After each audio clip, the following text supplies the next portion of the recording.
School চলাকালীন ক্লাসরুমের ছাদ ভেঙে পড়ে আহত ৯ পড়ুয়া। উত্তর দিনাজপুরের লাহুতারা কামাত প্রাথমিক বিদ্যালয়ের এই ঘটনা। গুরুতর জখম অবস্থায় ৫ জন রায়গঞ্জ মেডিকেলে চিকিৎসাধীন রয়েছেন। স্কুল চলাকালীন ক্লাসরুমের ছাদ ভেঙে পড়ে ৯ জন পড়ুয়া আহত হয়েছেন বলে খবর পাওয়া যাচ্ছে। উত্তর দিনাজপুরের লাহুতারা কামাত প্রাথমিক বিদ্যালয়ে এই দুর্ঘটনা ঘটেছে বলে খবর পাওয়া যাচ্ছে।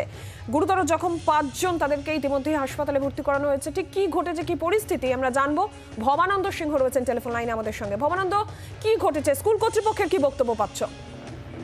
দেখো, আমরা ঘটনাস্থলে আসার পর যেমনটা দেখতে পেলাম যে স্কুল কর্তৃপক্ষ কিন্তু ঘটনাস্থলে নেই। তারা স্কুল ছেড়ে কোন রকম করে মানে প্রাণে বেঁচে পালিয়েছেন বলা যেতে পারে, কারণ এলাকাবাসী খানিকটা একটু ক্ষোভ দেখাচ্ছিলেন, বিক্ষোভ দেখাচ্ছিলেন, তাই স্কুলের বা কোনো শিক্ষকদের আমরা পাইনি। তবে যেমনটা এলাকাবাসী জানাচ্ছে যে ওই স্কুলের যে ছাদ, সেই ছাদের মেরামতির জন্য তারা শিক্ষকদের জানিয়েছিলেন যে ছাদের অবস্থা ভালো নয়, ছাদটা মেরামতি করতে হবে এবং কিছু স্কুলের ফার্নিচারের জন্য ভিডিওর কাছে বা এসআর কাছে লিখিত আবেদন জানাতেও বলেছিলেন গ্রামবাসীরা। এমনটা গ্রামবাসীরা দাবি করছেন। তারা বলেছিলেন যে আপনি লিখিতভাবে জানান, আমরা গ্রামবাসীরাও দরবার করব, কিছু না কিছু ব্যবস্থা হবে। কিন্তু সে লিখিত নাকি জমা হয়নি এবং তারপরে এই দুর্ঘটনা। এবং সব থেকে বড় যে প্রশ্ন, এত বড় একটা স্কুল, অনেকগুলো ক্লাসরুম, সেখানে একটা রুমের মধ্যে কেন ক্লাস 1, 2, 3 তিনটা ক্লাসের পড়ুয়াদের পড়ানো হচ্ছিল, এই প্রশ্নের জবাবও আমরা পাইনি। তবে যে বড় ঘটনা ঘটে গেছে, সেই ঘটনা যে আহত হয়েছে স্কুলের পড়ুয়ারা, সেখানে কিন্তু আরো অনেক বড় ঘটনা ঘটতে পারত। একটা বড় দুর্ঘটনা হাত থেকে বাঁচলো আজকে ওই এলাকার মানুষজন, এটা বলা যেতে পারে। বরণদিঘি গোটা এলাকা একটা অশান্ত হাত থেকে বাঁচলো, এটা বলা যেতে পারে। তবে আরো সতর্ক হওয়া উচিত প্রশাসনের, এইটা কিন্তু এলাকাবাসী দাবি করছে এবং দৃশ্যতেও কিন্তু তেমন দেখা যাচ্ছে। নীলাঞ্জনা।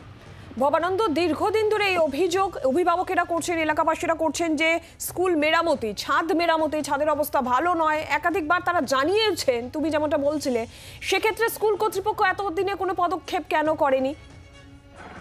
দেখো, এটা সব থেকে বড় প্রশ্ন যে কেন এই স্কুল কর্তৃপক্ষ এটা নিয়ে কোনো পদক্ষেপ করলো না। এলাকার যে অপর প্রাথমিক শিক্ষকের যে অপর আধিকারিক রয়েছেন, তার সঙ্গে আমরা যোগাযোগ করার চেষ্টা করেছিলাম, তিনিও কোনো উত্তর দেননি।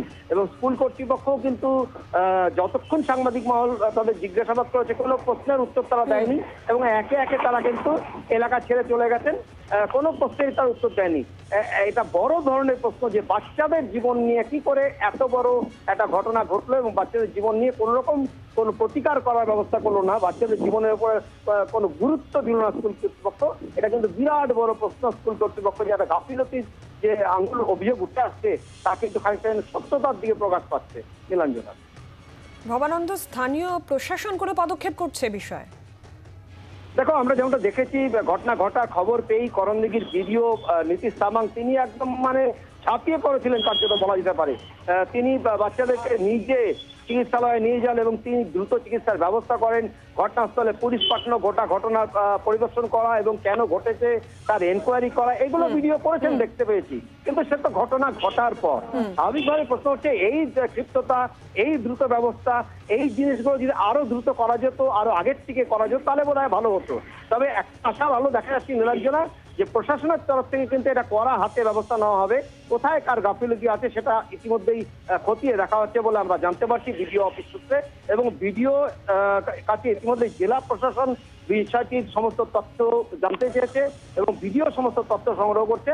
যারা দোষী এই ঘটনায়, যারা কোন রকম অবহেলা করেছে এই ঘটনায়, তাদের কিন্তু বিরুদ্ধে ব্যবস্থা গ্রহণ করা হবে বলে আমরা জেলা প্রশাসন এবং করণদিঘি ব্লক।